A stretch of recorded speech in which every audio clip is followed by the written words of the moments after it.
Introducing Instagram Teen Accounts, a new way to keep your teens safer as they grow, like making sure they've got the right gear for riding. Knee pads. Check. And helmet? Done. See you, Dad. New Instagram Teen Accounts, automatic protections for who can contact your teen and the content they can see. Ryan Reynolds here from Mint Mobile.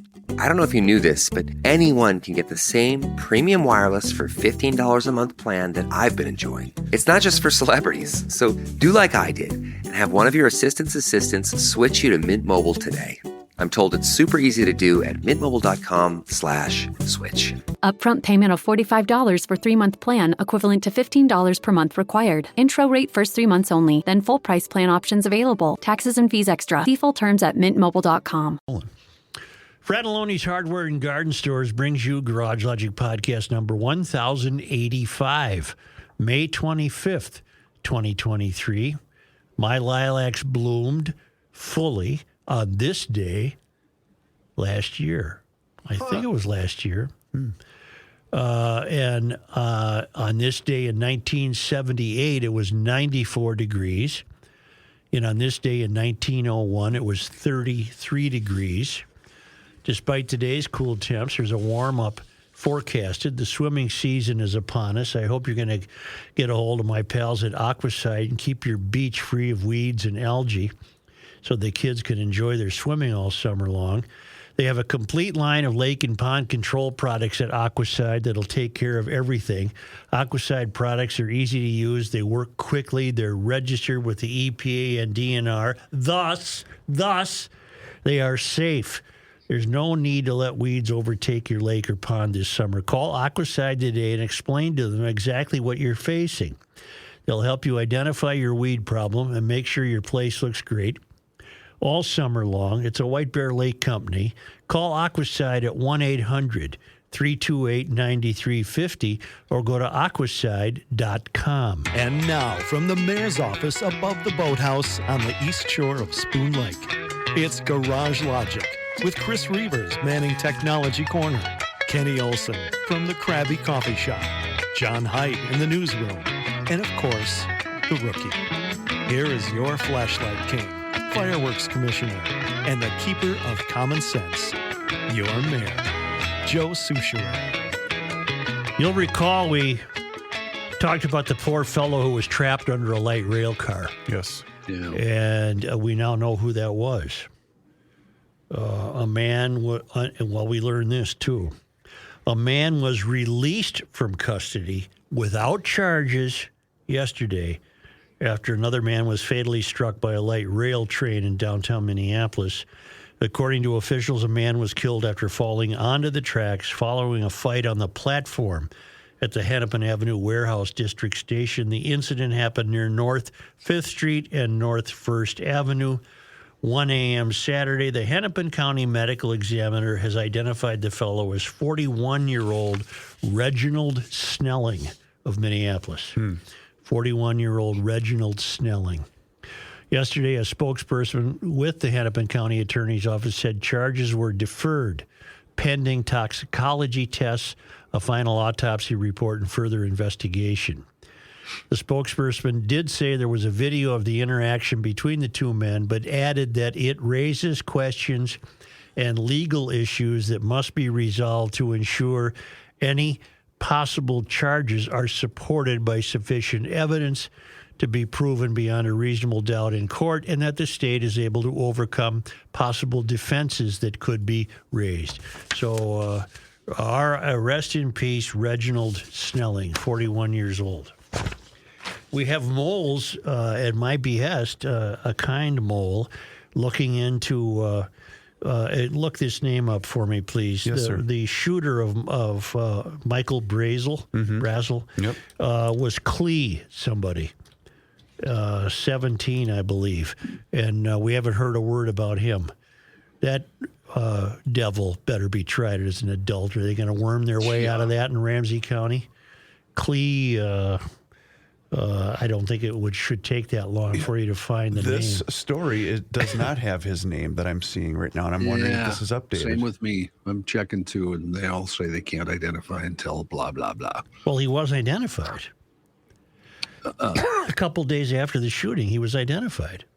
All right. Well, yeah, but because he's still a juvenile and not charged In a news as an story. adult, Yeah. he's not identified in a news story. Well, then how did we get his name? From our mole. No. It was public. Oh. It was public. Well, I know it was. It was in the St. Paul Pioneer Press. Was it? All right, I'll check that. Why do I have a little cough here? I don't know. Perfect health, though. I think it's important. Klee Swee. K-L-E. Last name is S-W-E-E. Klee Swee. K-L-E. Yep. K-L-E. Yep. Last name is S-W-E-E. S-W-E-E. I have a bug in my throat. You need to take a time out for a drink of water there, Mr. I Mayor? don't have any water. Water's been not made available in the green room. You didn't bring any from home? I don't bring water. You know what you need? Hofferman water. Right here in the old GL podcast studio. Well, then get it over with. Well, no, I'm just kidding. I think he means the ad, I think. Oh. Thought he meant the show. Today's the anniversary of the George Floyd death. Oh, yeah, that's right. So I think the argument can be made that just unleashed unimaginable changes It did.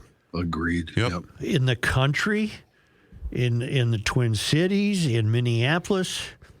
It just it lit a powder keg of changes. Now remind me. None of them good. Because we were still... Were we in the studio? Because there was... Yes, we were. We were... But COVID, you had started to do the show from home, and I believe Rookie and I were the only ones coming in at that time. But by the time May rolled around, you were back in the studio. As far as I can remember, I was in the studio. Okay. I don't know. What difference does it Well, make? the reason I bring it up is I remember the video being on because it was the day after Memorial Day. I wasn't broadcasting from home because of COVID. I had another illness that was weird. Okay. They tell me it wasn't COVID related, to which I say B as in B, S as in S. In any event, it was May 25th, 2020. It was the Tuesday after Labor Day. Yes, I remember that. May 25th, 2020. And it just unleashed changes that we can't even keep track of. And I'm holding Chauvin accountable for that. He ruined life in the Twin Cities, Minnesota, the nation. And the days that followed, and especially the weekends that followed, you could feel the tension driving through the city. You just could. Now, that's an interesting way to look at it. Were those tensions simmering? And if so, what was the catalyst for them simmering? Because what we do know, without question, is that Floyd dying unleashed all those sentiments that were simmering. So what was simmering in the Twin Cities on May 24th, I can answer 2020? That. We were in the midst of a lockdown globally, basically, right? Mm-hmm. Which started right after St. Patrick's Day in 2020. So everyone was working from home. Not everyone, but a lot of people were working from home. People were worried about their health. People were worried about money. There was a lot of stress going on with a lot of families. Yeah, you're right. The lockdowns began around St. Patrick's Day 2020. St. Patrick's Day was a Saturday, and I know that. Mm-hmm. And then that Monday is when the governor shut everything down. So I think it was literally March 19th. 2 months later. Yes. The lid blew off. Mm-hmm. And all hell broke loose. You're surmising that the tensions were building because of this illness. An illness that the United States had never previously behaved this way. Right. Never previously behaved this way. I remember going through it at the time. We had the terrible Hong Kong flu in, I don't know, 1968 or 69. It was devastating, but it was getting maybe a paragraph in the newspapers. I mean, life went on. You dealt with it. I'm going to accept that much of the simmering was fed by the pandemic. The anxiety it brought about for people. Mm-hmm. But just, prior to May 25th, Minneapolis was a functioning city. Yeah. Its nightlife was functioning. It was still basking in the glory of Final Fours and Super Bowls. I'll throw one caveat at that, though, because up until the pandemic struck, I was still once in a while bartending downtown. Mm-hmm. And I started to notice a decline in activity probably a year ahead of that. Well, that was pre-COVID. It was. But what I'm saying is... What was simmering? Well, don't you think part of it, obviously, perception-wise, whether you agree or disagree with it, is the perception that, quote, police are racist, that certain elements of society obviously felt things were not going their way, and they just saw this as a release valve for... Yep. That certainly has to be part of it. Yep. Well, were people feeling that in 2018? Sure. I think people were feeling that since, whenever. Well, because we had a number of cases. We had Philando Castile. We had what was the other case in Minneapolis? I mean, so there were other situations leading up to this to corroborate John's point.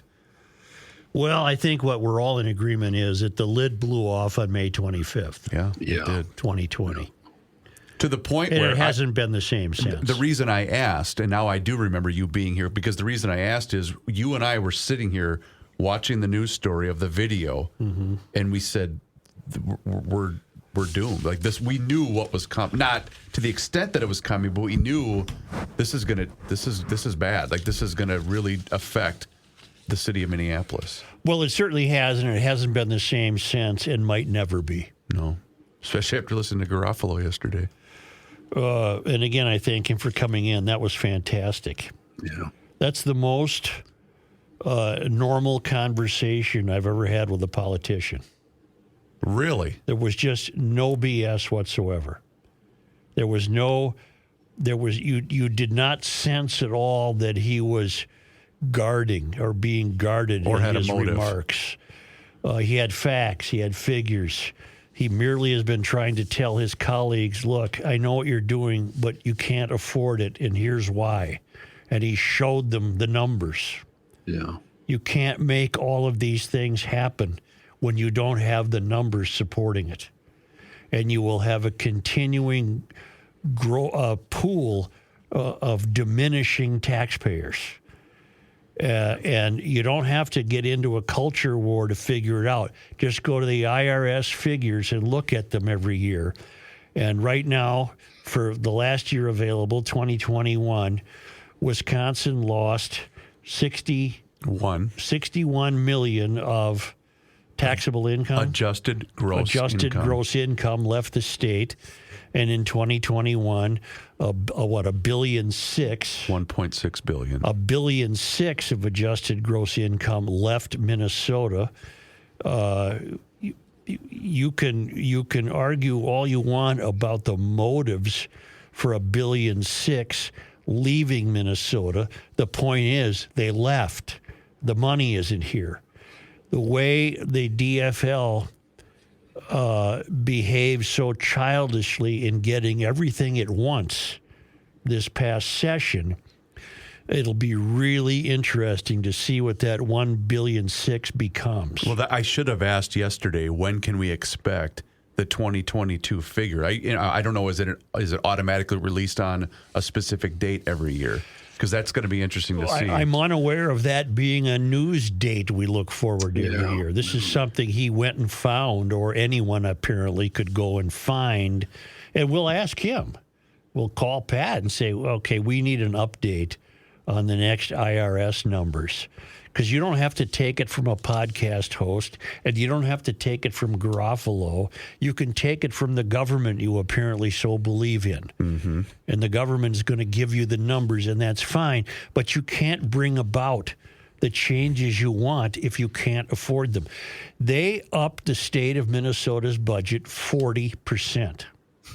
Imagine in your own home upping your budget, your yearly budget, by 40%. Well, you can't because you don't have the money. Unless you won the lottery. What the state of Minnesota did, because they have the money once, they upped the budget 40%. What's going to happen in the future? Because you're not going to have, I would imagine, you can learn two things from that surplus. We're way overtaxed. To create an $18 billion surplus, you're way overtaxed. That's an outrageous amount of money. Mm-hmm. And two, if you don't raise the, you're not lowering taxes, which you should have done, because that surplus reflects tax rates that are too high and will cause an out-migration of income earners. And two, when that runs out, where are you going to get it? Well, from all the businesses, Joe. No, you won't. Oh, that's not going to happen? No, you won't. Where are you going to get the money? It's And Garofalo said there are Democrats that knew this. They know this. Mm-hmm. Not all of them are insane. But they followed the company line. But why they all decided to stick together on this is beyond me. And they had a very willing governor who didn't put the brakes on at all, who never said, hey, time out here. You people are going to burn through this money, and we're going to leave a big, big vacancy in this state's resources. You can't expand the size of government by... They damn near expanded the government by half. Right. You asked why. Why what? Why the people that knew this was wrong but still voted for it, and I think he made it very clear yesterday. They're voting on the party line because they want to remain in public office. Well, right? That can be the only reason. In all of the things they did, I did not see this. In an effort to improve bicycle safety, the Minnesota legislature passed the Bill Dooley Bicycle Safety Act, which will in part allow bikers to yield at stop signs but no longer require them to completely stop. It's known nationwide as the Idaho stop. It's also known as, verify this, will you, John? Yeah. It's also known as House File 677. Why would you? I don't know which bill they buried this in. If you're on a bike, why would you not want to stop? Can at I a finish stop this? Sign? Let me finish this piece, and then we'll figure that out. Okay. Because didn't we lose it? Ironically, we lost a guy on Summit Avenue because he didn't stop for a school bus That's 2 or 3 years ago. Exactly. I remember us talking about that. Also known as House File 677, the act is named for a longtime Twin Cities cycling activist. I'm sorry. And is rolled into, John, it was in the approved Omnibus Transportation Finance Package. Okay. It would appropriate, you ready? Oh, my God. $10 million annually for Safe Routes to School program and $25 million annually for the state's active transportation program. I don't know what that is. What? I don't know what that means. It's a lot of money. But it also permits a bicycle operator, after slowing and under reasonable circumstances, to proceed past a stop sign without stopping. Idaho adopted the law change in 2022. A bicyclist would still be required to stop at a red light, but they could continue through the intersection before the light turned green. They also could make a turn at a red traffic signal without stopping. That's dangerous. If you're going to take a right turn on a red light, you better stop and make sure nobody from your left is coming through the green. Well, that's what I was just going to ask. So the bicyclist now doesn't have to stop at the stop sign, but as a driver, are you also supposed to be aware of the fact that that bicyclist can just dart into traffic? You had better be now. Seriously, or you're going to be liable if you end up hitting that bicyclist. That's tough In word. addition to the new stop rules, cities will be authorized to set a speed limit on roads in the area of school speed zones, as well as along designated safe routes to school corridors, regardless of which authority has jurisdiction over the road. A speed limit of at least 20 miles per hour is part of the requirement. The bill also establishes both the Mississippi River Trail and the Jim Oberstar Bikeway from St. Paul to the U.S. border with Canada and Cook County as designated state bicycle routes. The new law goes into effect August 1st. All right. One of the things I'm seeing is apparently they wanted this law, bicyclists, because, quote, police harass them if they do that now. Have you ever seen police harass a bicyclist for this? I have never. I haven't either.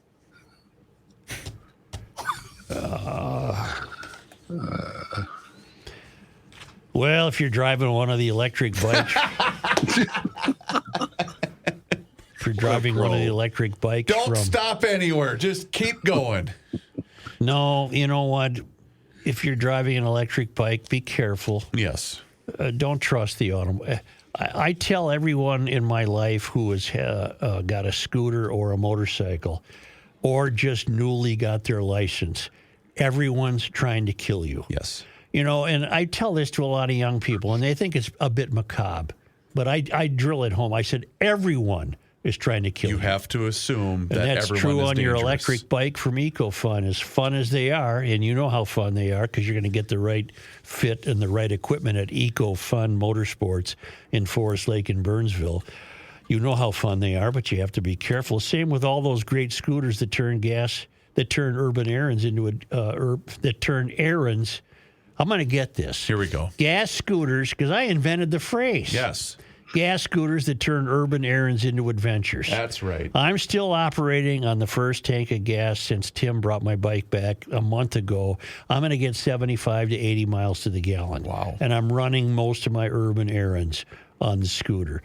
They have them at EcoFun. They have the golf carts. They have Vanderhall Roadsters, which I'm afraid to take a look at because I'll have to have one. They have youth recreational equipment, great service, apparel, helmets. It is really a cool place for GLers, and they've really enjoyed it. It's EcoFun Motorsports in Forest Lake on Highway 97, just west of Interstate 35, and in Burnsville on the service road of life near County Road 42, ecofunmotorsports.com. Hey GLers, it's Reavers here, and you've heard me talk about my relationship with Josh Arnold for quite some time now, and the reason I advocate that you give Josh a call is simple. Well, actually, it's two reasons: trust and results. Josh has seen it all when it comes to economic and market conditions. As he says, past results do not guarantee future returns. While that is true, Josh can make sure that your retirement objectives match your investments, and you can trust Josh to make sure that you are not paying more in fees than you are selling in returns. Yes, that is more common than you would think. So do yourself a favor by booking a 48-minute free consultation that has absolutely no obligation. Call Josh today at 952-925-5608. That number once again is 952-925-5608. You will be glad you did. Investment services offered by Josh Arnold Investment Consultant LLC, a security investment advisor. Past performance is no guarantee of future results. All investments involve risk. All comments and opinions are Josh Arnold's and do not constitute investment advice. Chris Reavers is a paid endorser. If you want the best lawn on the block, you've obviously got to go with ProfessionalTurf.com. They've been doing it since '82. And if you're looking to maximize your outdoor living space this summer, ProTurf has that covered too. ProTurf's landscaping division will work with you to design your landscape project using digital photography and imaging software so you can see how it'll look in full color before the work even starts. ProTurf specializes in the installation of, well, everything landscaping related: trees, shrubs, perennials, rock, sod. Plus they can do concrete pavers or natural stone patios, fire pits, retaining walls, you name it. ProTurf can get it done for you. The best lawn in the neighborhood and amazing outdoor environments. You can see all of their work at ProfessionalTurf.com. Here's a man who spends hours in hardware stores, sifting through the nuts and bolts of life. Joe Souchere. Now I'm learning. John, can you look up who authored House File 677? This is 677. This is the so-called Bill Dooley Bicycle Safety Act. There's nothing safe in this act, and whoever authored this is an idiot. Could very well have blood on their hands, and I'll tell you why. There are 1, 2, 3, 4, 5, 6, 7, 8 authors. Read a couple of them. I have first or last names only, but I will look them up. Yeah. Elkins. Yeah. Hornstein. That's Frank. Tabke. I don't know that. Kraft. Yeah. Lilly. Mm-hmm.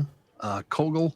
Mm-hmm. Curran and Spencer Mura. And I bet they're all DFLers. I was just going to check on that. I will click everybody and see. Here's the problem with that. I've already seen near death by bicyclists blowing through red lights. Yes. Now, this law doesn't allow you to blow through a red light. This law allows you to stop at the red light and then proceed. But that's insanity. Well, just take university out here and go through campus on any given day when the students are still here. I refuse to go that way only because I don't want to hit a pedestrian or a bicyclist that are not paying attention. And here's something true, no matter if you're on two wheels or driving a car. When you get the green light, you're crazy not to check both ways to see if you can go. Absolutely. Because people think nothing of running red lights. Nope. It's very common. They're more of a suggestion in the city. Don't you think most bicyclists already drive like this anyway? Yeah, they do. Yeah. This is insanity. But I wonder then, is that what this is designed to do, John? Because since most of them are already driving like this anyway, does that then remove any type of protection against a driver, that's operating an automobile? Yeah. Right? Because if the laws changed... Well, you're evil if you have an automobile. That's what I'm saying. Yes, exactly. They all 8 are Democrats, Joe. You are correct. I would have been surprised were they not. Yeah. A bicyclist would still be required to stop at a red traffic light, but they could continue through the intersection before the light turned green. They also could make a turn at a red traffic signal. Here's the part that's really foolish. They could make a turn at a red traffic signal without stopping. Okay, you're going to lose some bicyclists. It's inevitable. Mm-hmm. That's insanity. I know. And it's not even surprising anymore, what we're seeing, the level of insanity. So I'm riding my bicycle, and I'm northbound on Snelling Avenue. Okay. All right. I'm trying to pick an area where everybody be familiar with. I'll make it University Avenue. All right. Where are we heading, Joe? Are we going to go get some groceries? No, let's not make it University Avenue because the train screws all that up. I'm northbound on Snelling Avenue. Yep. I'm going to take a right turn on Summit. Okay. As part of my northbound journey, I'm facing a red light at Summit. Mm-hmm. I don't have to worry about that red light. I can just keep pedaling and take my right turn. Well, what's going to stop me from being slammed into by an eastbound motorist who got the green light? But I thought this only was in relation to stop signs. No, let me read it again. I thought they still have to stop at stoplights. You're not listening. No, I was listening. You're not listening. Okay. A bicyclist would still be required to stop at a red traffic light. Right. Right?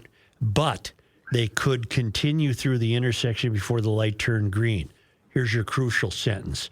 They could also make a turn at a red traffic signal without stopping. Oh, wow. You're so right. You have to listen to this show. But, well, wait now, though.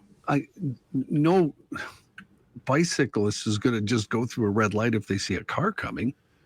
Are they? You want to have an over-under on the number of deaths by October 1st? I don't mean to laugh at possible death. You're I'm just northbound on Snelling. You got the olive. You got the shirt that looks like an olive jar. You got the Sure. tight shorts on. You know, you got two Chevy Yeah, Suburbans at home, nice but you're not a outfit, yeah. hypocrite.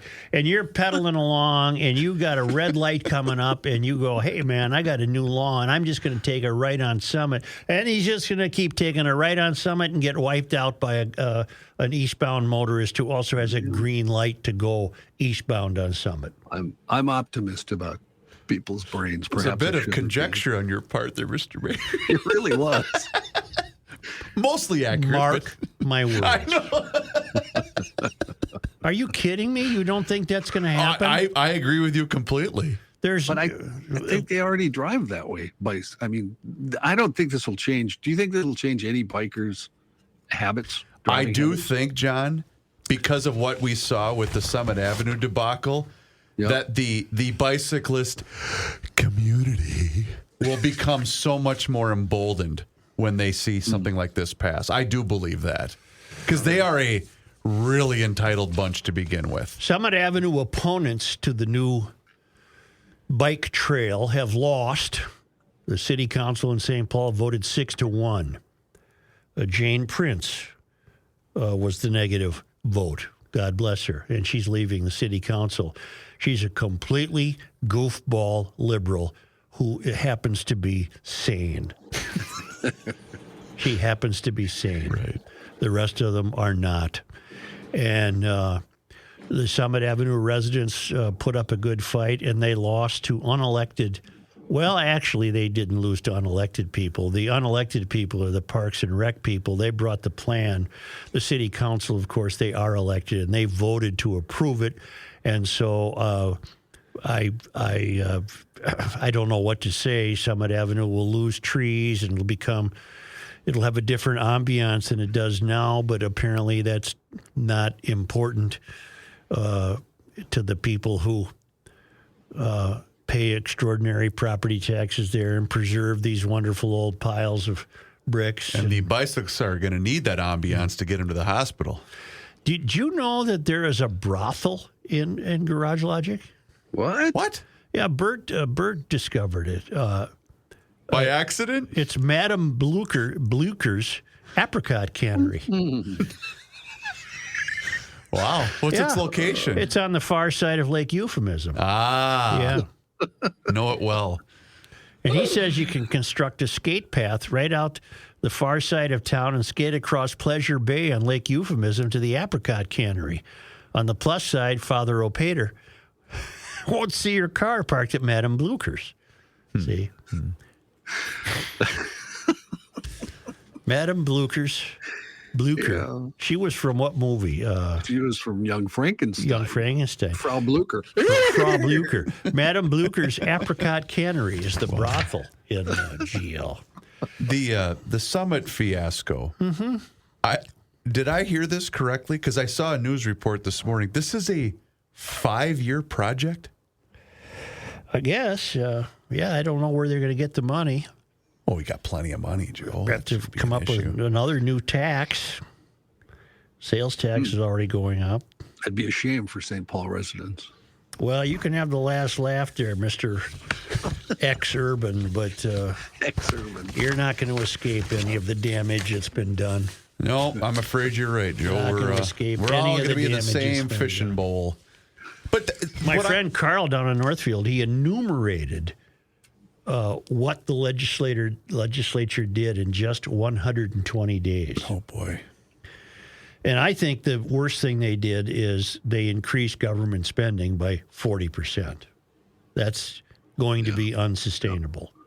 It's going to be unsustainable. Delivery fees, sales taxes, metro-wide sales tax increase. They passed automatic voter registration, voter pre-registration for 16 and 17. They passed a bill to provide driver's licenses to illegal immigrants, passed a bill to provide health care to illegal immigrants, restored the right to vote to violent felons who are on probation, created a commission to design a new state flag, declared Juneteenth a state holiday, raised the threshold for a political party to attain or maintain major party status from 5% to 8%. Passed a bill to require Minnesota's electric grid to be 100% carbon-free by 2040. Let me pause right there. Channel 5 Eyewitness News has had a 3-part series on their 10 o'clock news that's been very interesting. And the bottom line is the transmission lines are not capable of delivering the power that's already being established by windmills, for example. There's a lot of work to bring about this folly. So 2040 is probably an unrealistic goal. Repealed protections for babies who survive abortions, stripped pregnancy resource centers of state funding, gutted reporting requirements for abortion facilities, expanded medical assistance to include taxpayer-funded abortion, replaced an informed consent law for abortion, legalized recreational marijuana, raised the gas tax by indexing it to inflation, created a new delivery fee on all retail orders over $100, passed 2 gun control measures, including red flag and universal background, provided free college at state institutions to students and families with income under $80,000, free lunch, increased spending on K-12 by 10.2%, raised fees for fishing, boating, and visiting state parks, created a hate speech database, banned no-knock warrants, created a program that will allow inmates who complete certain programming to serve just half their sentences.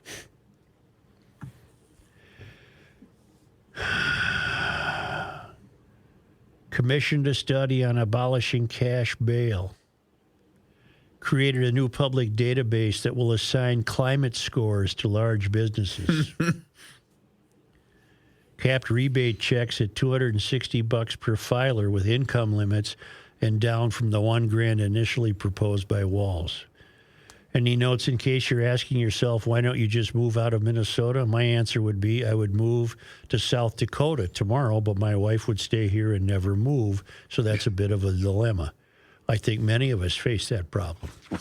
Many of us face that problem.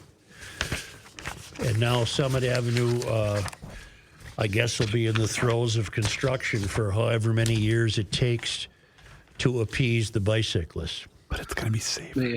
May I go back to the new bicycle law for a moment? Yes. I have the actual law in front of me. Mm-hmm. It's not as bad as it originally sounded. Mm-hmm.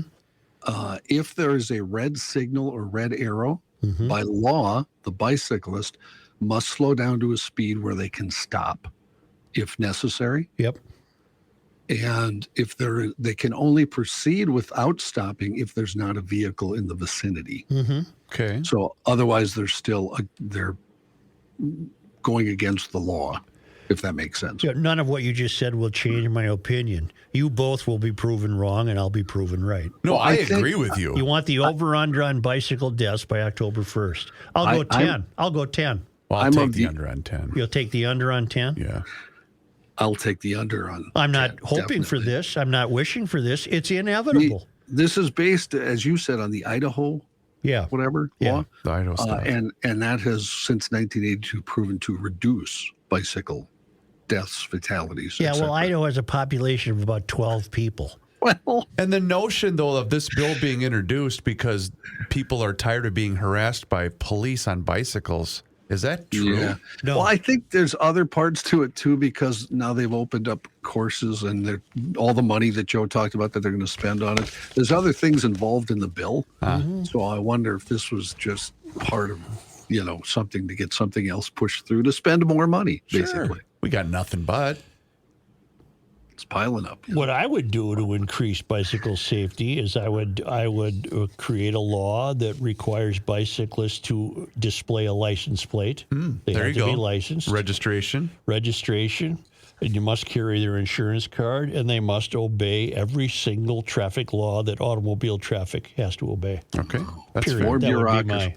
More bureaucracy, huh, Mr. Republican? I don't think that would result in more bureaucracy. Ooh, another government outlet. Registration, I'm the president. licenses. And I'd only hire 400 people to man that office. There you go. Yeah. See? I'm the vice president of Equity and Inclusion Bicycle Department. There will be one. Thanks to Joe Souchere. You know, it's not only insane people here that make laws. When we come back, we're going to play you a proud graduate of the University of St. Thomas who's a state senator in Nebraska. And you can see what you're up against, not only here, but wherever activists end up in political offices. Right now, I want to tell you that Precision Garage Door, my new garage people. They obey the law, don't they? And, you know, I'm stupid. I haven't called them yet. And I need to because GLers, we have until next Wednesday. You have until the end of May to take advantage of Precision Garage Door Twin Cities to come out. Is it Precision Garage Door? Yes. And they'll do Pat Garofalo, a proud customer of Precision Garage Door, he informed us yesterday. Yeah, he thinks it was Precision who came out and fixed his door. It's Precision Garage Door in the Twin Cities. Tell them you're a GLer, and right now they'll come out and do a 25-point inspection on everything involving your door, the opener, the door, the roller, the springs, everything. They'll do it for free, and they're not trying to sell you anything. They're busy, they're competent, they're great, they're efficient. They don't want to hang around and do something they don't need to do because they fix your door when it needs it and they do it correctly. This is free for GLers. And you only have until the end of May. Contact Precision Garage Door Twin Cities. They serve the metro area and western Wisconsin. They're available 24/7. They don't charge more for weekend calls. And take advantage of that free checkup. Save yourself a lot of problems if you catch a problem in that garage door before it happens. Save a lot of problems. They fix garage doors correctly. Get help online right now at precisiondoormn.com. Maple Grove Lock and Safe is running a Memorial Day sale through the 31st of May on select Liberty safes at the showroom, 6901 East Fish Lake Road in Maple Grove. And with every on-sale safe you purchase, you get a Safe Alert device that allows you to monitor your safe with your phone. That's a $119 value right there alone. The USA series of Liberty safes, they've got some pretty drastic markdowns right now at Maple Grove Lock and Safe. The USA 36 is marked down $369.99. The USA 50 in textured black is marked down $419.99. And the USA 50 in gloss white or gray marked down $519.99. And remember, Maple Grove Lock and Safe throwing in a Safe Alert device with every USA Series safe on sale right now from Liberty. You can see all of these safes and find out more details on the Safe Alert device by going to the website, maplegrovelockandsafe.com. Feel free to stop in and visit with Rich, the owner. Be sure to ask him about delivery and installation. Maple Grove Lock and Safe, 6901 East Fish Lake Road, and on the web, maplegrovelockandsafe.com. You cannot stop him. He'll just make a move. Joe Souchere. Hey, Johnny, I know how much you love Twitter. Yeah. Go to my Twitter account and see the latest video that I just posted. Okay. I got a cool video from Todd at 30 Bales this morning, Joe, of the new patio. Oh, were we open yet? Yeah, it is. And that's the reason he sent it to me. It has the shades, the automatic shades that go up and down. I would hope so. It's really, really cool. So there's also just the regular old outdoor seating, but this is in the event of, rain, whatever. But you can also host events there, which is really, really cool. So go online, Nice. 30bales.com. Isn't that cool? Oh, it's very cool. Yeah. So go to my Twitter account if you want to see the video. Heck, I might even post a link to it on the Garage Logic website as well. But the patio is now officially open, and it's ready for you, GLers. So if you're looking for, a night on the town, a date night, whatever, you got family in town, 30 Bales is your spot. It's a scratch kitchen with a fantastic menu, craft cocktails. They'll take care of every single person in your family. The picky eater, the healthy eater, it doesn't matter. 30bales.com is their website. Go online and place your online order if you want to do some takeout for over the weekend, what have you. 30 Bales will take care of you. Please let Todd and the entire crew know that the Garage Logic podcast sent you. There's a state senator in Nebraska, a woman named Michaela Kavanaugh, proud graduate of the University of St. Thomas, by the way. Isn't that where you went to school? No. Deny. And she was arguing against a bill that would ban sex change procedures for minors. I think sex change procedures for minors should be banned. According to Mary Morality, who defends murderers, up until 25. Your brain isn't developed until the age of 25, and yet I guess it's perfectly fine for a 10-year-old girl to say, I'm a boy, at which point her mother should just say to her, no, you're not. No, you're not.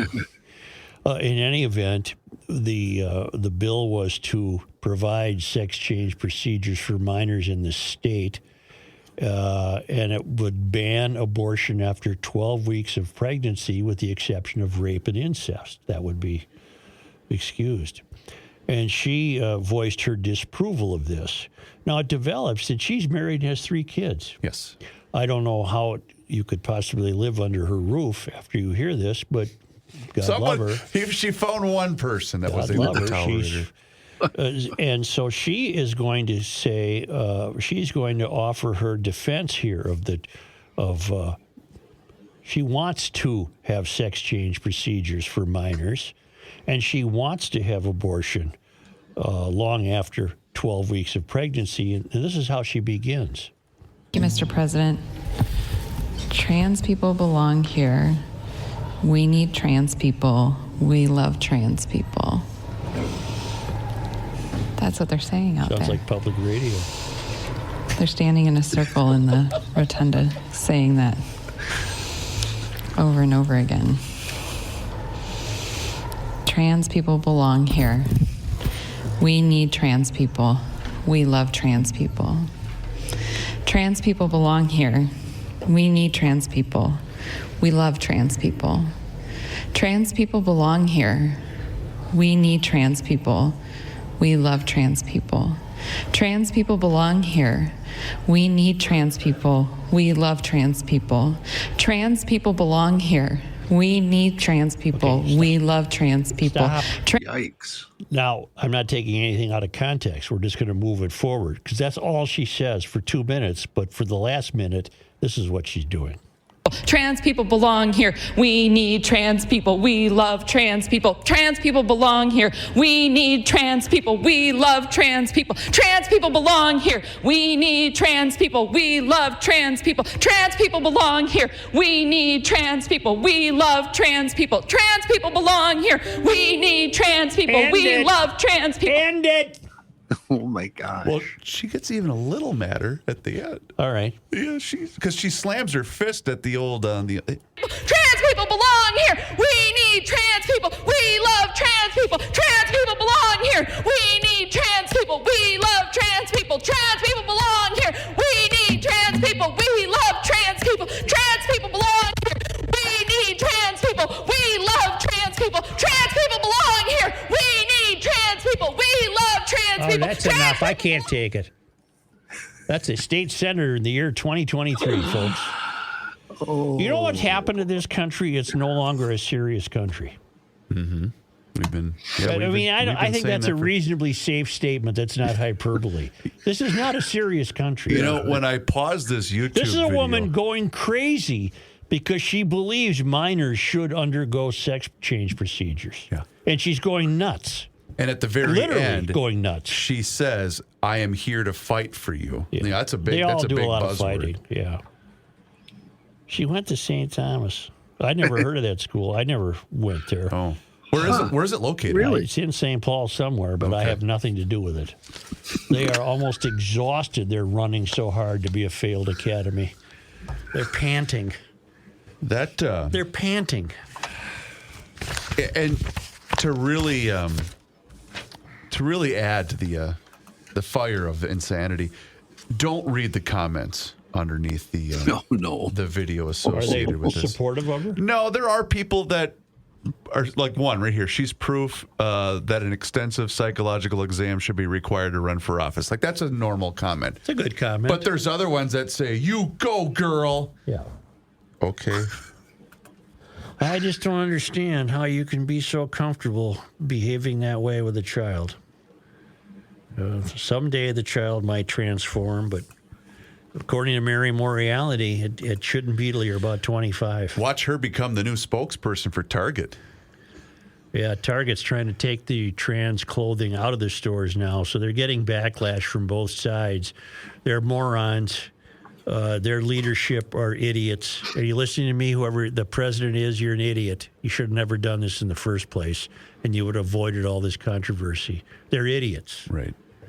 Well, and their comeback, what wasn't it? It's a long time, wonderful Minnesota company with a laying on of hands that goes back to the Dayton's department store on the Nicollet Mall.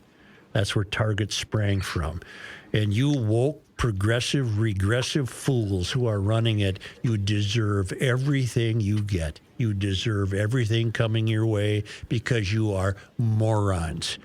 And you didn't have the balls to say, go bleep yourself to whichever guy walked in or a gal with a checkered suit and yellow shoes and tried to tell you that selling trans clothing to children is the way to go. You people are idiots.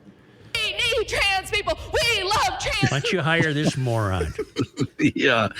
The tuck thing, though, you have read the follow, right? That was all. It was all adult stuff. It wasn't kid stuff. Well, whatever. Why do women need it? Women for trans adults because they got to fold the Johnson over, right? I'm not familiar, Joe, with the. Well, they got to. How do you put one on, John? Well, you got to tuck something away in the swimsuit area, I guess. You know. Hey, everyone puts their pants on one leg at a time. You got kind of a horizontal thing going there instead of kind of a deal there. Do trans people belong here? They do, and we love them.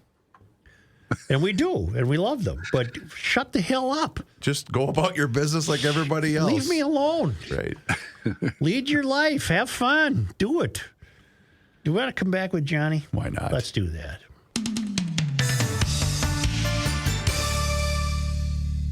Tri-State Bobcat in Little Canada, Hudson, Burnsville, and soon-to-be St. Croix Falls have two Toro Time Cutter zero-turn mowers on sale right now that are really worth looking into.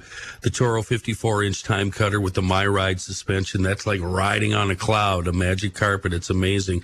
It's $4,899, but the Toro rebate, $200, and then a Tri-State Bobcat rebate, another $200, gives you a final price of $4,299.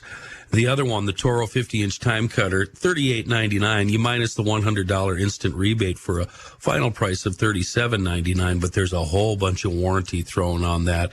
That price includes the Tri-State Bobcat special 5-year warranty and a Toro Total Care warranty extension, a total value of $460. That Total Care extension, that allows for coverage for pickup and delivery within 25 miles and up to a 30% reimbursement deal on covered maintenance items from Toro. So to sum it up, an amazing Toro zero-turn 50-inch Time Cutter at a good price with a whole bunch of warranty. You'll never have to buy another mower again.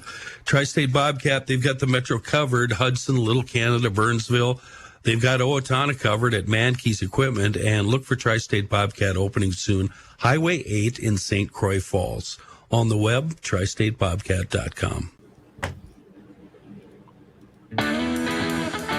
Some people go by there and there's great big bubbles.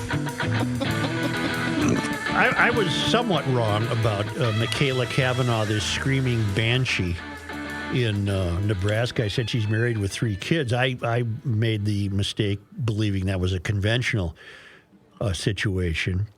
John double-checked her biographical information and found the following. Cavanaugh and her wife, Nick Brotzel, live in Omaha and have 3 children. All of her children are transgender.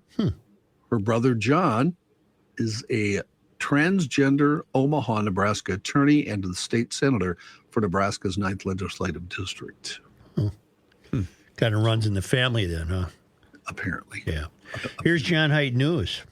Thank you, Joe. This news, by the way, this update is brought to you by ProfessionalTurf.com. Wait a minute. I have to go cut my lawn again today. I didn't mean to cut Professional Turf short because they're greening up your lawn something fierce. Mm-hmm.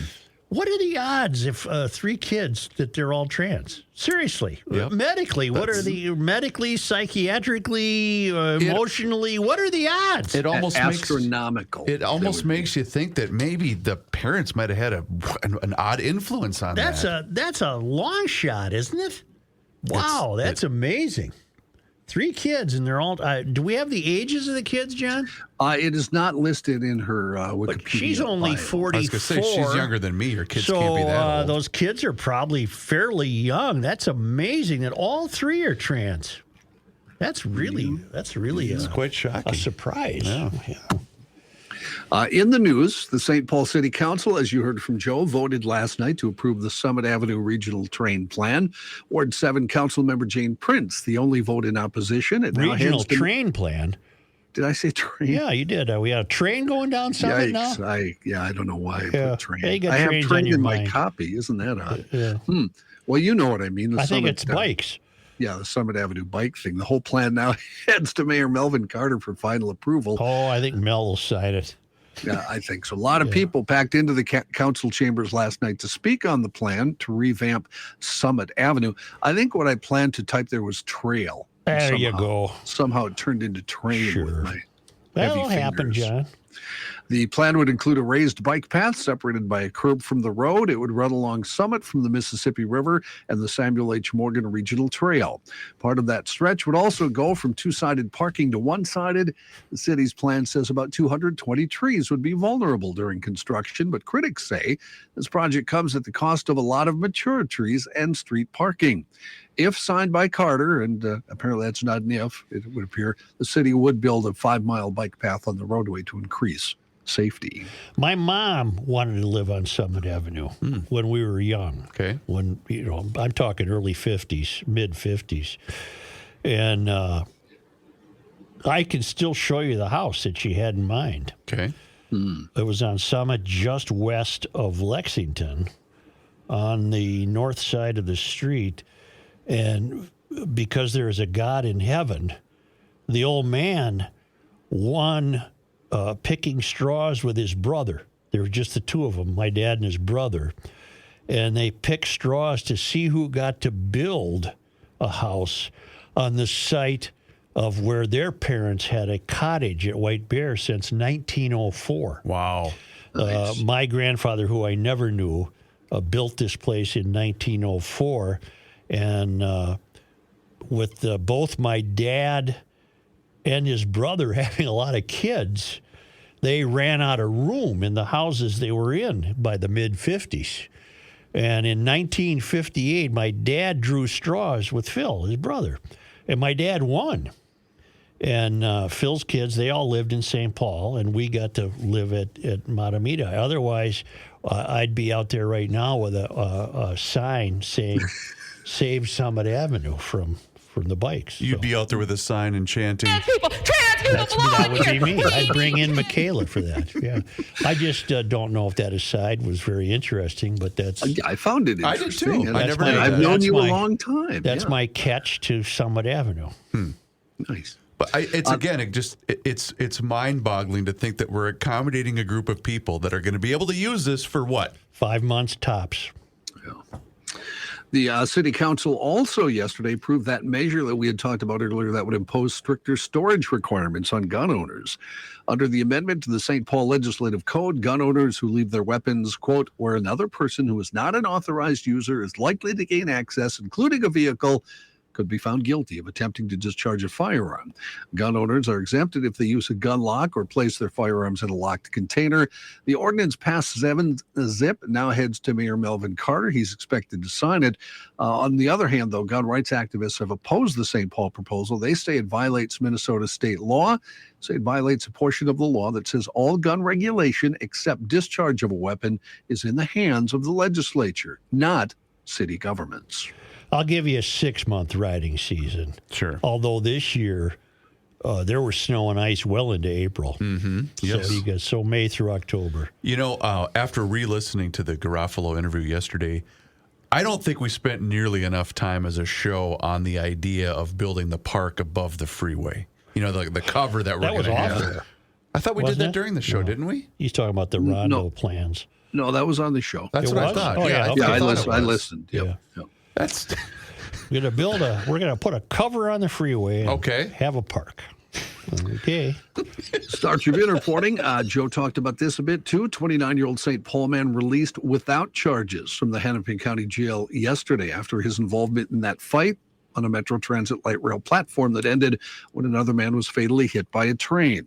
41-year-old Reginald Eugene Snelling of Minneapolis died of multiple blunt force injuries and asphyxia from colliding with and being compressed by the train following the fight at 1:30 in the morning Saturday at the Warehouse District Hennepin light rail platform near 5th Street and 1st Avenue.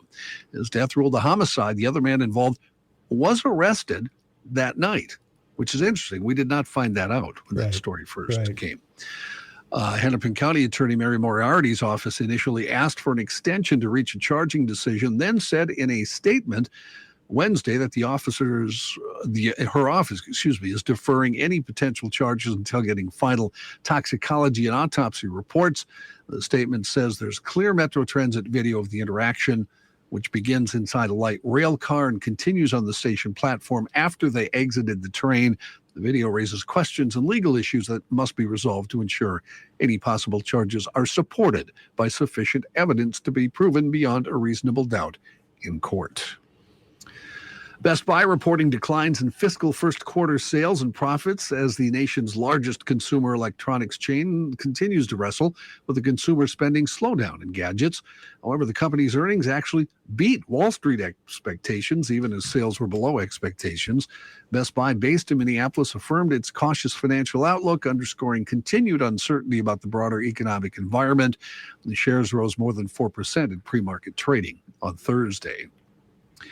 If you are anxious to get out to the state fair, listen up. Well, listen up here, Joe. I know you're chomping at the bit. No, I love doing the show there, but I'm not terribly anxious to get out to the state fair. You want to enjoy summer. That's right. That's a long way off here. The third annual kickoff to summer at the fair begins tonight and will continue through Sunday evening. All of it serves as a sort of an appetizer, shall we say, for those who don't want to wait for the state fair festivities later this summer. What? Or organizers say they've been doing this a couple of years. Oh, is this where we pull up and we do the drive-through deal? Is that what this is? No. Organizers say more than 30 food vendors will be in attendance, as well as more than 20 specialty Minnesota merchants, along with live music, games, and prizes. So it's like a mini fair. Children who are 4 years old or younger will be able to attend for free. Like it's the NFL preseason. Mm-hmm. We gotta have the pre-fair It's fair. like the draft party. God. Adults can buy tickets for $12.50 in advance. If you get them at the gate, they're $15.50. Attendance is limited every day, and here's the hours. Tonight, it's 4 to 9. Tomorrow, Friday, 4 to 9. Saturday, it's 11 in the morning until 7 at night. And Sunday, the proceedings go from 11 in the morning until 7 at night. If I was king, I would structure a summer-long availability of the fairgrounds only to vehicles older than a certain age.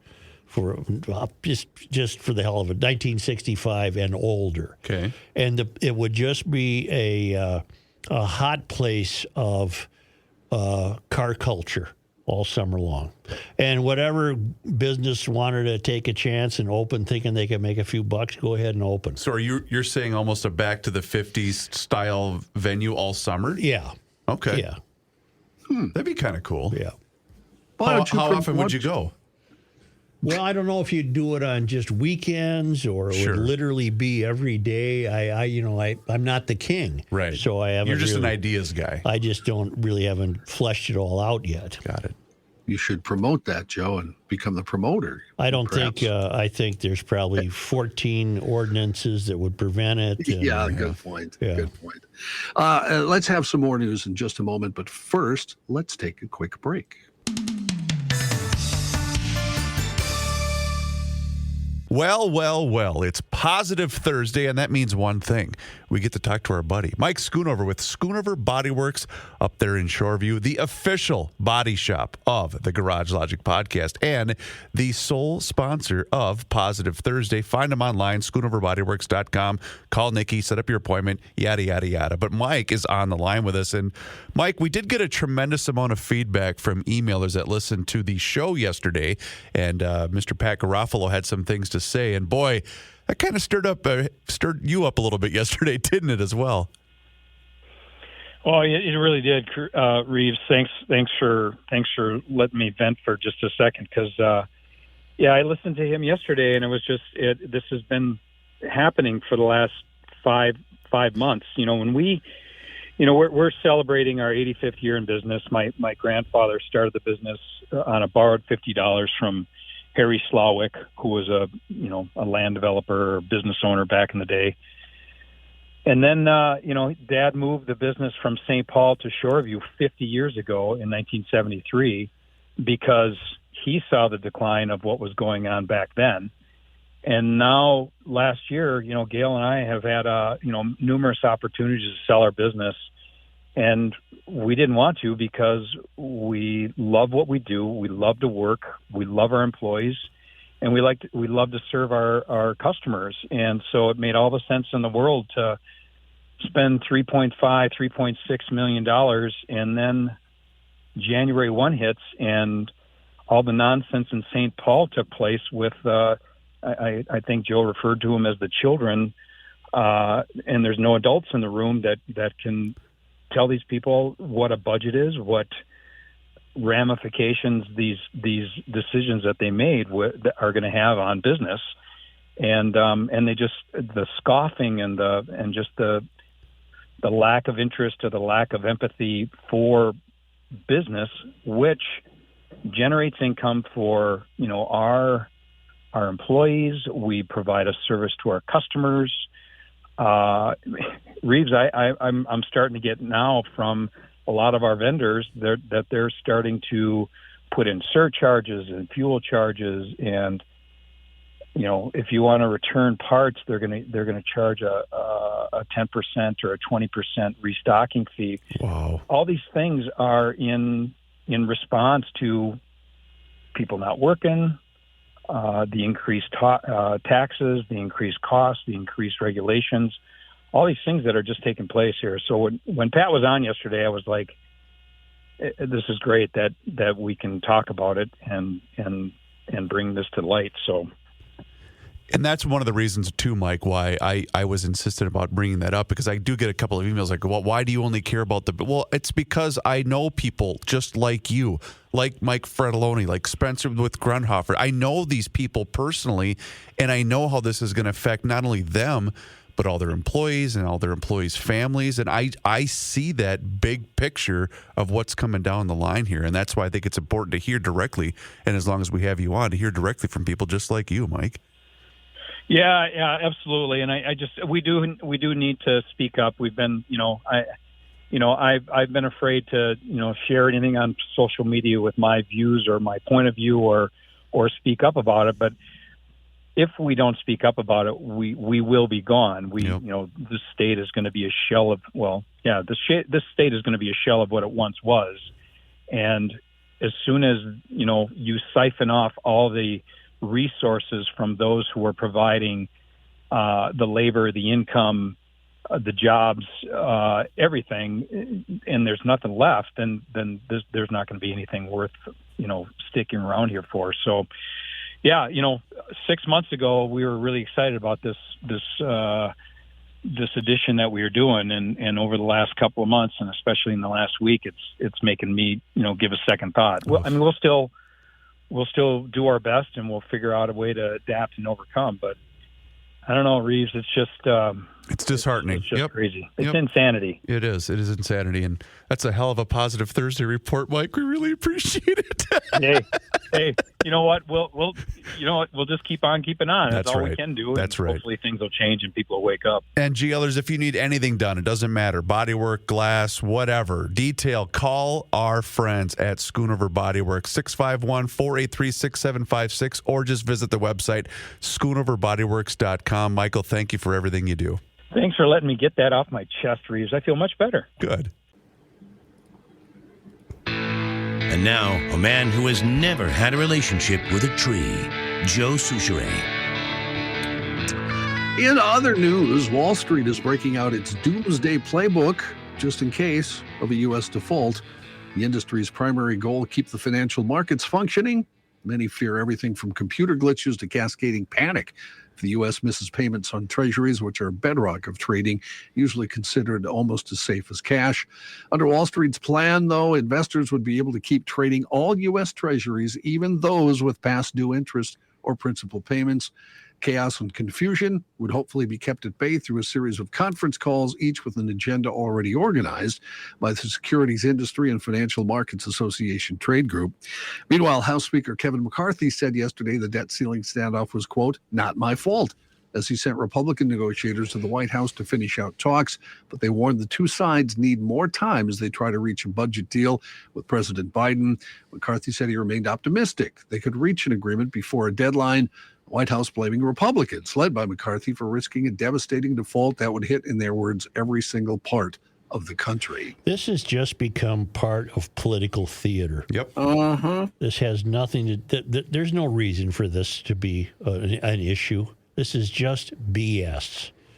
And they can't hide behind the 14th Amendment either, because the 14th Amendment merely says, you got a debt, you got to pay it. Remember that? Yep. There was a country called the United States, America. Oh, yeah, I kind of vaguely remember that, yes. That's what the 14th Amendment was. You got a debt, you got to pay it. Doesn't mean you can use the 14th Amendment to say you don't have to pay it.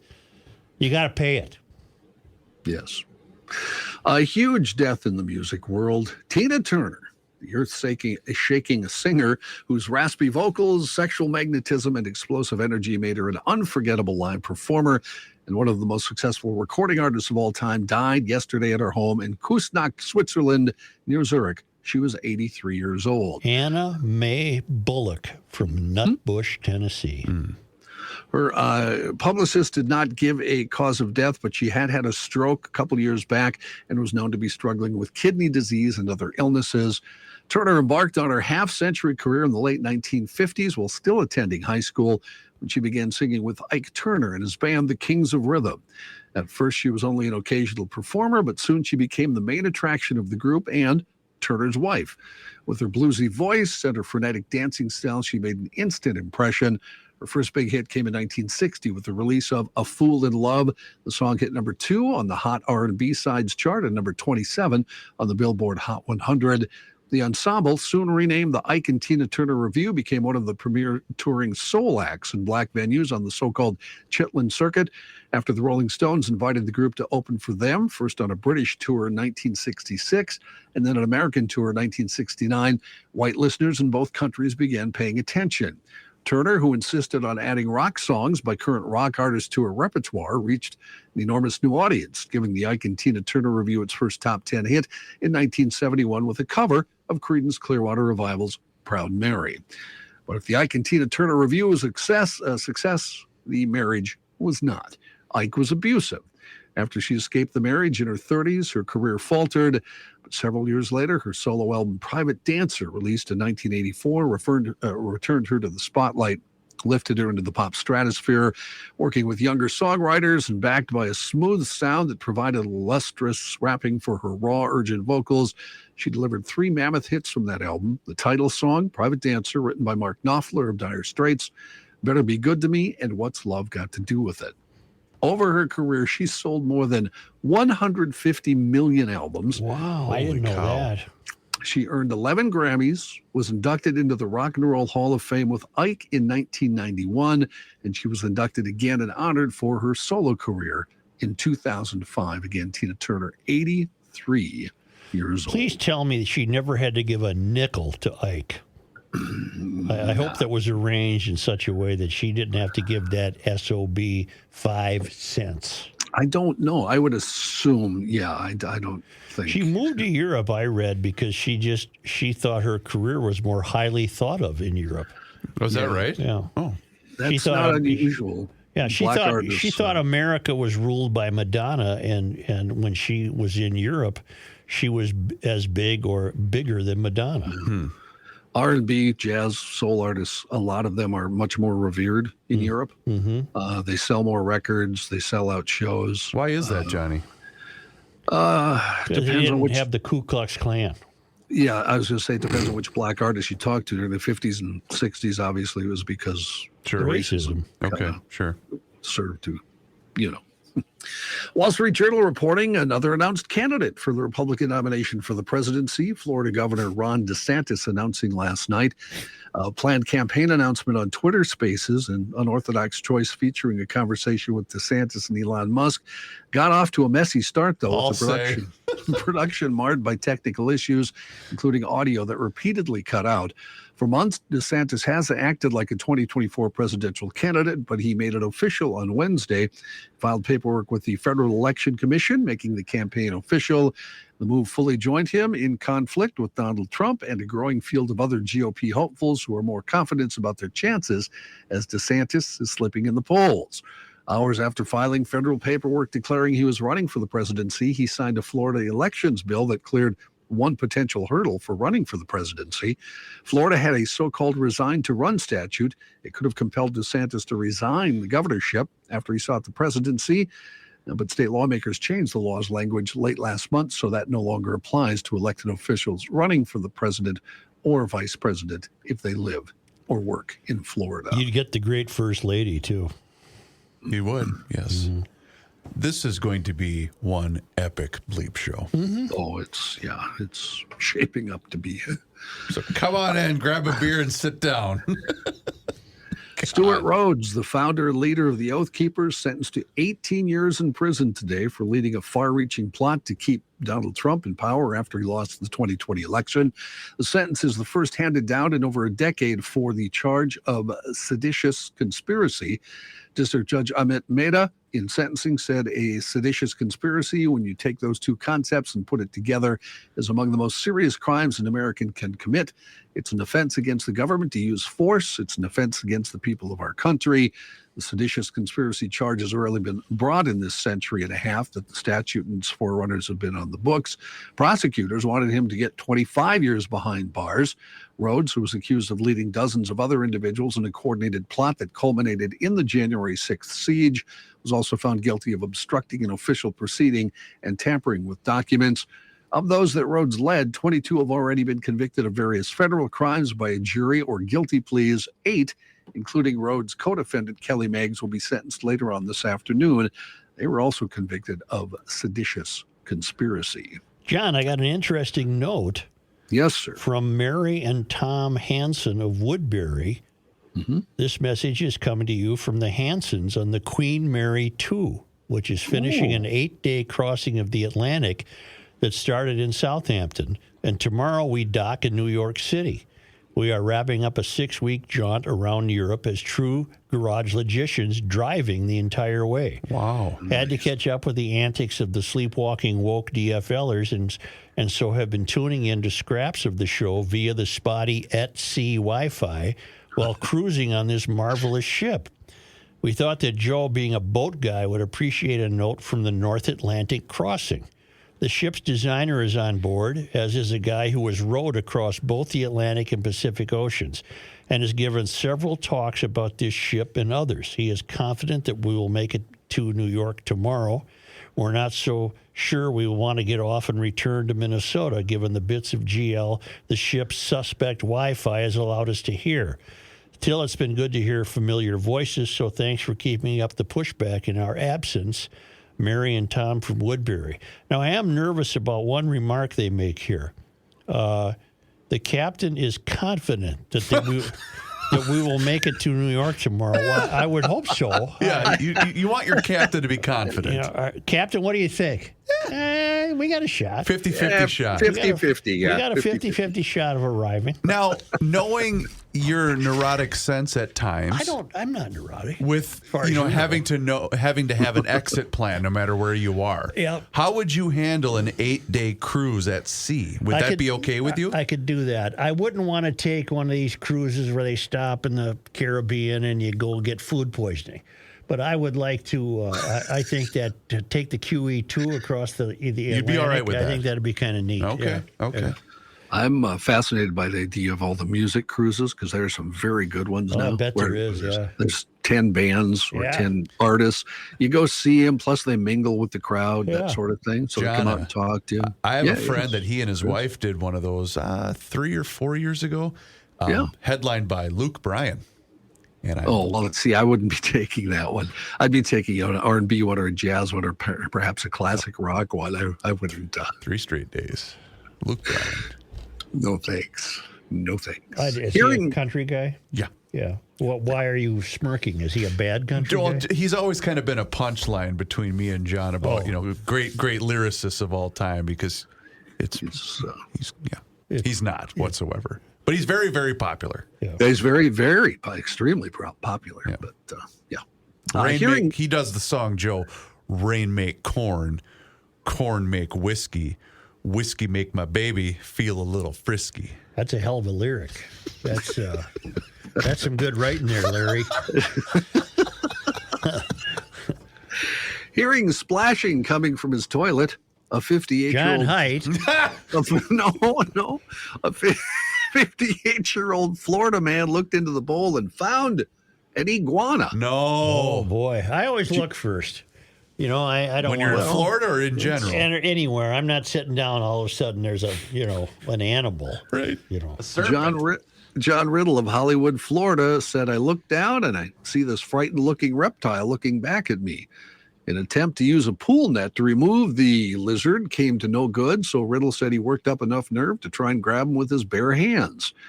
The iguana swam all the way into the toilet when he tried that, back into the pipe, and he couldn't see him anymore. Well, eventually he did climb out and hid behind the toilet. From there, Riddle said he managed to shoo it out of the house. Riddle said, I'm used to iguanas, but I'm not used to any of them being in my toilet bowl. Iguanas and toilets may sound like an urban myth, but in Florida, they've become a very real problem. Last year, Michelle Reynolds told media outlets her toilet in the city near Miami came to contain a Mexican spiny tail iguana. It's a long toilet story, isn't it? It is, and let me evolve it into an iguana story. The iguanas are now so invasive in that area, they hang out on roofs, dig under houses, and as I said, can end up in your toilet bowl. What part of Florida is this? This was Hollywood, Florida. Hollywood, Florida. That's down by Miami, where the Florida Panthers are now in the Stanley Cup Finals. They beat the Carolina last night. Yep. Carolina. Yeah. What's going on in the other one? Is that one over? That's not over tonight yet, in Vegas. Vegas has a 3-0 lead. I'm rooting for Vegas to end it tonight because I want to see those two hockey hotbeds of Vegas and Florida fight it out for the cup. That will be fun. Mm-hmm. Florida's got a nice team. Oh, and they almost didn't make the playoffs. They were the 8th. They finished 40 points, I think, behind Boston and beat Boston. Wow. Not to turn this into a sports segment, but we were discussing in my household, the NBA can't be real thrilled in the networks about the way the playoffs are going because instead of Boston and Lakers, which probably would be a pretty good draw, you're probably going to end up with Denver and Miami, which probably isn't going to be really a big draw on television. Yeah. So what are you going to do? I don't really care about the NBA. I've become quite entranced by it again this year. First year in a long time. Well, maybe I could watch a conference final game. Yeah. Sure. When the players themselves tell you, I only show up for the playoffs. Right. Yeah, I'm only there for the playoffs. No difference in Brooks Koepka, the golfer. He basically says, I just like to play majors. I'm just going to show up when it matters. And boy, is he a Florida Panthers fan. Is he really? He doesn't miss a game in the playoffs anyway. Well, one other sports note to wrap things up, I guess. The Washington football team, the Washington Commanders. The Commanders. They may end up changing their name again. Really? Well, they're getting a new owner, right? Yeah, they're getting a new owner. Plus, yesterday, trademark attorney Josh Gerben reported that Washington had its trademark application for the name Commanders denied by the U.S. Patent and Trademark Office. A letter sent to Washington said the application was denied for two reasons. One, the Commanders Classic, which is the annual football game between Army and Air Force, and previous trademarks for the Washington Space Commanders and Washington Wolf Commanders were made by a man named Martin McCauley, who lives in Washington, D.C. They do have a path here. They could file a response stating the team name likely won't be confused with a single game and then buy out McCauley or reach an agreement with him where they would pay him some more money. Some folks are speculating, though, that rebranding, again, might be the easier route to go. The next steps will depend on the new owner and their plans for the franchise. Should they choose to change the name again, a good start probably, according to the expert, would be to look for a name that already is not trademarked. Did you see the sale price of the old Washington Football Club? No, was it $6 billion? $7 billion. $7 Holy billion. Mm-hmm. That's quite an expensive league. Yes. Yeah. But, Johnny, thank you. Yeah. You bet. All right. Hey, you know what? You want to be outside over Memorial Day weekend, I would assume. I do. Then get in touch with my friends at Mosquito Shield. Listen, this is all they do. It's Ray and Mike, by the way. A father and son team that are GLers, and they're here to take care of you. Getting rid of mosquitoes and ticks is their expertise. They focus on the mosquitoes and ticks only. And here's why that's important. They use a proprietary blend that is specifically formulated to rid your yard. It was invented by the founder of Mosquito Shield, and it's used exclusively by the company. As we've mentioned, you can't just go buy this on the shelf anywhere. They're going to take great care of you and your yard. They come out every, 10 to 17 days for an application, and they do so until the mosquitoes and ticks go dormant, usually around the end of September or early October. And they also stand behind their work. If for any reason that you're going to need them in between applications, they will do an additional service call at absolutely no charge. So find them online right now, moshield.com. That's M-O-Shield, no dash.com. Enter your zip code and you're going to find them. Or just give Kelsey and Mike a call directly at 612-619-1556. And if you mention Garage Logic, you will get $50 off your service. K&L Surplus and Ammo is your one-stop shop for all firearms-related products for over 25 years. Why? K&L Surplus and Ammo offers one of the widest selection of firearms in the region. The big box stores say they do too, but that usually means they have a lot of inventory, not a wide selection. K&L has a broad selection of different calibers, is veteran-owned, and offers first responder and veteran discounts. K&L is also committed to safety and a licensed FFL retailer. Find out for yourself why K&L Surplus and Ammo has been the choice of gun owners for over 25 years. KNLGunstore.com. Not a Garage Logic Town Council member? Here's what you're missing. I forgot to tell you guys that we stop at the National Eagle Center down in Wabasha. I'll excuse that. Yeah, it was really neat. Yeah. I was the hit of the lobby when I grabbed an eagle puppet and stood up and started singing On Eagle's Wings. I had the entire... Jeez. God, what an embarrassment. So I'm going to post that on Twitter. I hope you'll give it a watch. And here's what... Raise you up on Eagle's Wings. And here's what you're going to do. You're going to tag every single TV and radio host in the market because you are so God-blessed needy. Go behind the scenes of Garage Logic with unfiltered audio and video access, invites to exclusive events, an emailed newsletter from the mayor himself, and more by signing up at GarageLogic.com.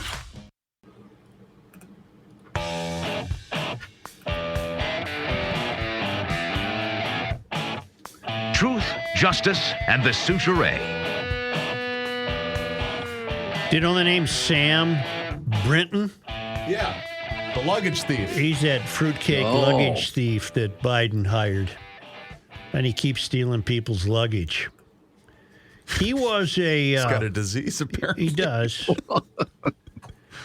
He was a sister of Perpetual Indulgence. No. The group that mocks the Catholic Church that's been invited to perform in Anaheim and at Dodger Stadium.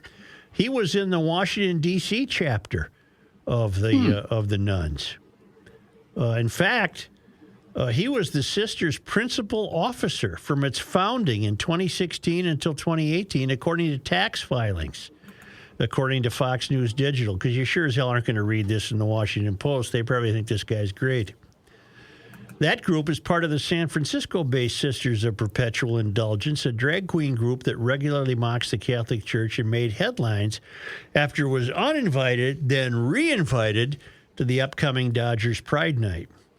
When we are asked, why are you mocking nuns, we answer, we are nuns. We do all that traditional nuns have done for centuries, the Washington, D.C. Sisters of Perpetual Indulgence website states. And then it goes on to say that this nutcase was in there.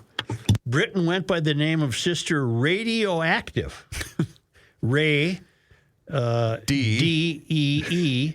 active, radioactive. I see. I get it. And regularly hosted group events, including the bar ministry gatherings, drag brunches, White House protests, and at least one high heel race. Britain, under that alias, also attended an Easter party hosted by the National Organization in San Francisco in 2019. And he had some capacity with the Biden administration. I don't know what it was. Was he in charge of the nuclear warheads or something? Or? No, he was, what was he, Sam? Oversees nuclear waste energy policy at the Department of Energy. American nuclear engineer. See, it's not a serious country. No, it's really not. I'm serious. It's not a serious country. You got a professional luggage thief here who dresses up like a nun, and he's the head of the Department of Energy's Office of Nuclear Energy. Here he was.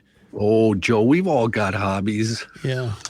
Yeah. I hope this guy he's out of John, verify that he's out of a job, wouldn't you? Jeez. I believe, yes. That he got let go right away, I believe, didn't he? He's an ugly bastard. Oof. Jeez. Joe. Yeah, he's out of a job, Good. Joe. Yeah. He's an ugly bastard. Oh, well, he's bald, and yet, it's just dreadful. Did you know there is a Minnesota chapter? I didn't know that. Let's have them on. It's called Ladies of the Lakes. Wow. Really? Yeah, I'm looking at their Facebook page right now. If you go to the national site of the nuns of the, I can't remember what it's called, but they give you all the local chapters, and Minneapolis's local chapter is Lady of the Lakes. No, Ladies. They're Sisters of the Perpetual Indulgence? Yeah, I'm looking at pictures here. They do everything nuns do, so what's the fuss? Right. That's according to the luggage thief. We do everything nuns do. Quick update, because you will hear a report from Mr. Money Talk in just a few minutes. Mm-hmm. Not a good week for old Target. Well, it shouldn't have been. Their stock price is down 9%. I'd fire that in 5 days. Screwball, it's their head. Who is the chairman of? Look that up, John. I got it right here. Who's the president of Target? I saw him on the news with his precious woke speak. What a bunch of BS, pal. You didn't have to get into this problem. Brian Cornell. Yeah, see you, Brian. He is the chair and CEO. He heads the dynamic global team. Oh, they're a team behind Target. Yeah. And Target doesn't have customers; they have guests. Oh, yes. Well, that's everybody now. I know it's a bunch of BS. Yeah. I'm not your guest. Yeah. If I was your guest, you wouldn't charge me. Are you a member of what? Hey, I just came up with a good point. What's that? If I'm somebody's guest, I'm not paying. That's a great point. Is it Target facing a lot of theft problems? Well, I was going to say, if you're at Target in Minneapolis, you're pretty much not paying right now. You're anyway. A guest. You're a guest. That's the defense these people should use. Hey, I was told to come here. I'm a guest. I am a guest. You're gonna drown in your own regressiveness, you morons. Which is a ray of hope, actually. Is it, though? Yeah, a ray of hope. The people aren't putting up with this BS. Well, and I wonder, too, because a lot of these, whether it's the Dodgers, Target, whoever, are a lot of these companies just going to say, let's just stay out of all of this. Because, well, that's what they should do. Because you're seeing it directly affecting bottom lines across the board. Sports in particular. You have nothing to do with politics. Stay out of it. They should, but... Go ahead, John. No, I don't want to create a whole discussion here. Well, how should they get involved in politics? It's like saying baseball isn't involved in politics. Well, I mean, for how many years then do we ignore what baseball did for, 60 years? Until Jackie Robinson came along? Yeah. That's a good point. That's a good point. Well, how long do you want to? In other words, you still want that to be a punishing factor. Not I don't think there's anything punishing about it. Well, what do you want to do about it? It happened. Well, so it's then got do we- remedy. do we- It's over. Do we not? Yeah, you're right. Oh, Bigotry wait, and prejudice are gone and over. Well, do you think all the black players on the Twins are staying at a separate hotel? No, I don't. Okay. All right. Should we still have a Jackie Robinson Day then? Should we just get rid of it? We might as well just get rid of it. I know. I enjoy Jackie Robinson Day. I enjoyed Jackie Robinson. I think Jackie Robinson's a great had story. some issues with being Jackie Robinson. It was tough to be Jackie Robinson. Very good, yes. Yeah. But let's not forget it, please.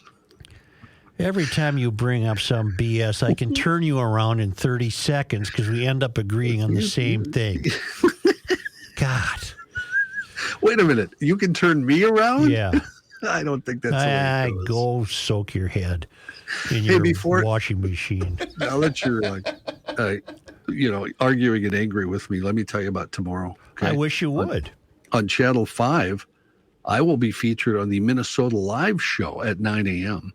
Really? That's with Eggert and Newquist. I want to watch that, but that's a bad time for That's me. when you have lunch. I think it's on 9 to 10, and it'll be sometime during that time frame. And it's part of a segment they've done all week called Voices of Minnesota. And it's a feature, I don't know, 4, 5, 6, 7 minutes, just talking to me and, Are you in your guitar room when they're talking to you? I'm in this very room right here, as a matter of fact. Thank God they stopped by pre-flood. Are you dressed as poorly as you are now? I have on a T-shirt and shorts. Yes, when they interviewed me, I don't know if they got the full body shot, but I had tennis shoes, shorts, and T-shirt. Do you play the guitar for them?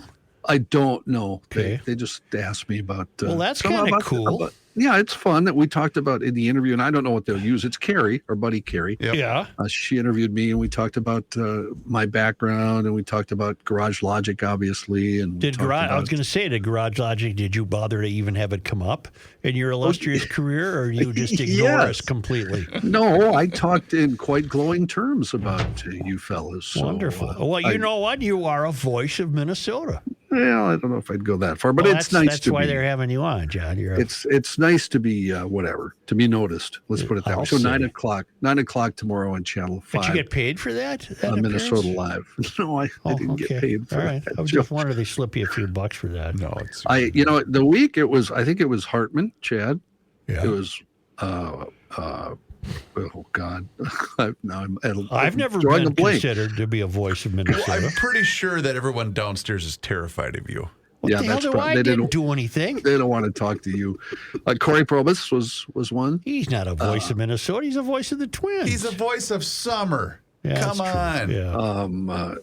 Yeah. Kathy Werzer. Oh, I want to be a voice of Minnesota. And I don't know who yesterday they had someone on. I'm not sure. I haven't viewed it yet to see who it was. But I'm honored to be obviously considered. They have Bernard, I wonder? I don't think Tom was one, no. I hate to share this with you, but because John and I discussed this about a week or so ago, I really do enjoy listening to Corey do a game on the radio. I think him and Gladden are fantastic. I really do. Yeah. But he does one thing that drives me up the wall. He's an RBI guy, not a plural. Thank you. It drives me crazy. Corey. Go away, Corey. Don't do that to me. The RBI is a statistical category. It's not been RBIs for 150 years. Yep. So everybody's doing it though. I know Gladden did it yesterday too. I know they're all wieners. They're just wieners. Hey, wiener. You wiener. They're wieners. You got this day in history there, boss? Yeah, I'm getting to it. Don't have to write today, do you? Nah. What could I say? I mean, I'm so defeated. You really aren't going to write a column this week. No, I'm not. I mean, what can I say that I haven't said? But after all of this insanity that just took place in the legislature, and you're just going to let it be? All of which we've discussed and written about 100 times. You should. No. You know what you should do? You're really a pain in the ass when it comes to this writing stuff. What was the letter to the editor months ago that we brought up, the gal that thinks that everything is great? Yeah. That's what you should do with your column through this week. Think of all of the great things that are coming to the state of Minnesota. You're not going to do that. Okay, No, that's fine. wait a minute. You're giving me an idea. It's going to jot that down. You're giving me an idea. That's what I do. I think that'd be hilarious. Almost every state has a Sisters of Perpetual Indulgence. Does North Dakota? They don't, All right. obviously. You should be proud of that. Saw that. Yeah. Does my state, Wyoming? Wyoming. Let's click down here. Wisconsin. Well, isn't It Wyoming? appears no, Wyoming does not. Yeah, that's where I moved. I moved to Wyoming. Right, but isn't that where we kicked out the trans legislator? No, that was Montana. Oh, that's Montana. I'm sorry. Montana. Does Montana? I bet they don't either. Nope, nothing in Montana. Only because they come to us all the way from Fernandina in the Villages, Florida. I've been saying it wrong. Fernandina. Ophthalmologist. From the Traveling Lyman's. On this day in 1859. Joe, today is May 25th. Arthur Baird Taylor lectured in Minneapolis. A portion of the proceeds from his talk funded the Young Men's Literary Association, which would buy the books that formed the collection of the Minneapolis Public Library. Huh. And now librarians are evil Mysterians. On this day in 1867, 525, the Minneapolis Daily Tribune was first published. On this day in 1877, May 25th. during the grasshopper plague, the state offered a bounty of 50 cents for each gallon of grasshopper eggs collected by this date. I didn't know. Grasshopper eggs? Yeah. Now, think of what that would happen today. First of all, you would be told that it's hysterical climate change. Yep. And then you'd have to have about 4 laws passed to determine which pesticide could be used. Yep. Yeah, whatever. And to the highest bidder. On this day in 1926. Joe, no, today- I don't want to do that one. Okay. On this day in 1997. Coward. Yeah, it's just, who needs it? Oh, you're seeing the list, Johnny? Uh-huh. I didn't do the first one either. I'm getting tired of Ramsey. He gets in every one of them. He's on all of them, yeah. Him and Faribault. Yeah.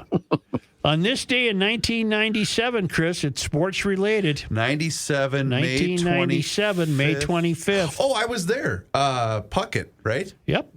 Retired number 34, worn by fan favorite Kirby Puckett. And by Faribault Lakers superstar Chris Reavers. Really? Yep. Only because that was Kirby's number, That's so right. you took it. Kirby was my guy. Yeah.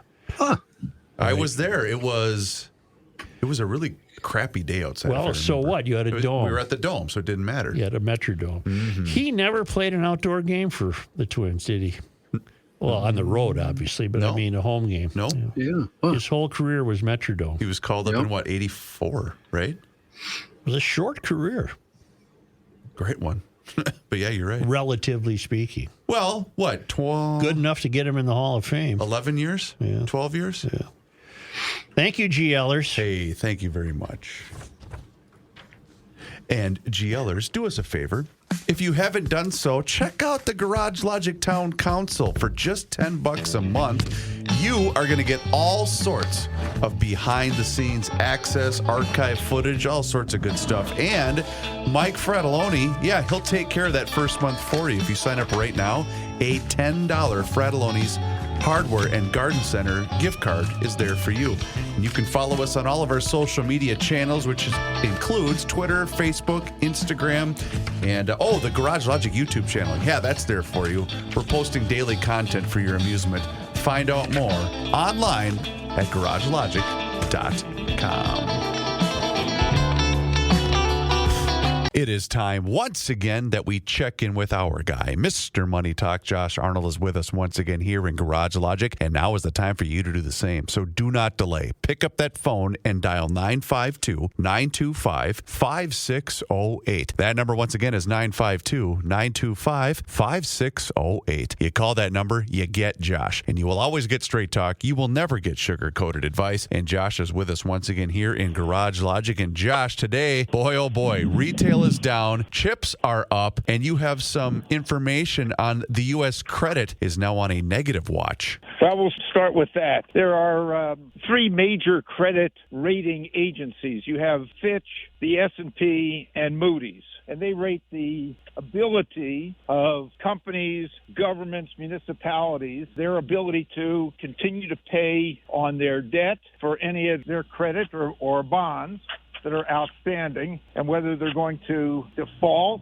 or have the potential for default or not, how creditworthy company, municipality, or government is. The U.S. government carries AAA or AAA plus, depending on the agency, and their ability to pay not only interest on the debt, but pay the debt back. Given some of the issues currently going on between Congress and the administration relating to the debt ceiling, Fitch, one of the rating agencies, still is maintaining the AAA credit of the U.S., but put that credit on negative watch due to the ongoing discussions about the debt ceiling and the potential, even if it's an outside chance, the potential for that debt ceiling being breached and the U.S. maybe not being able to meet their obligations. Now, this has been an ongoing issue since before the beginning of this year. Bear in mind that as we've talked about, the Republicans have put forth from the House a bill to raise the debt ceiling in exchange for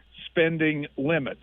The Democrats want a clean bill, just raise the debt ceiling with no spending cap. And that is where we are currently, but the negotiations are ongoing, and most people hope that there is going to be some agreement on or before June 1st.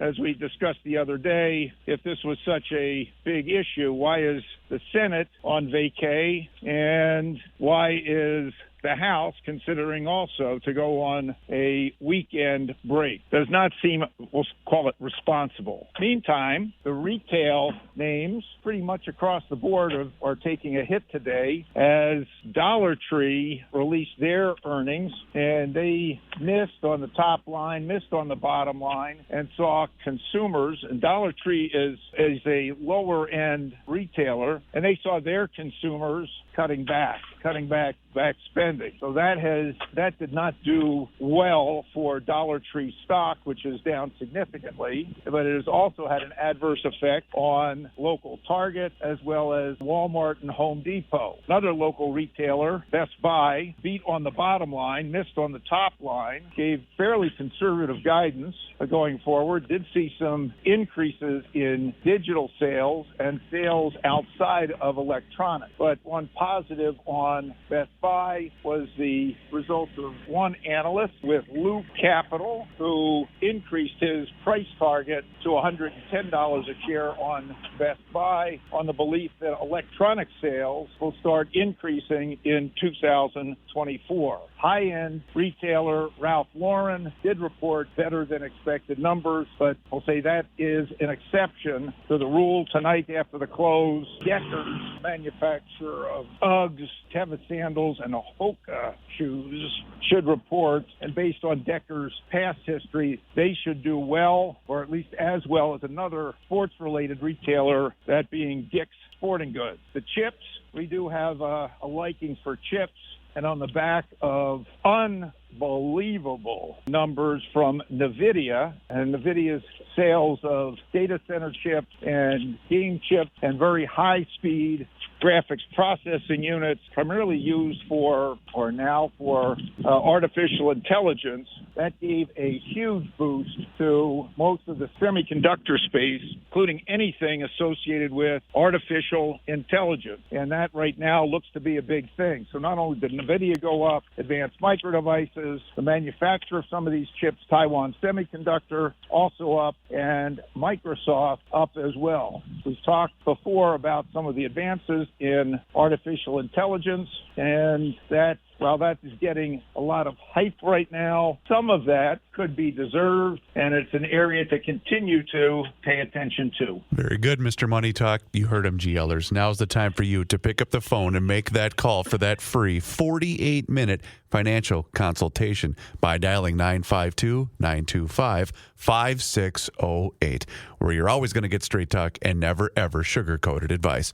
Josh, once again, thank you so much for the time and the chat. Have a fantastic Memorial Day weekend, and we'll talk to you again next week. That is true. We'll say go Twins. Investment services offered by Josh Arnold Investment Consultant, LLC, a security investment advisor. Past performance is no guarantee of future results. All investments involve risk. All comments and opinions are Josh Arnold's and do not constitute investment advice. Chris Reavers is a paid endorser.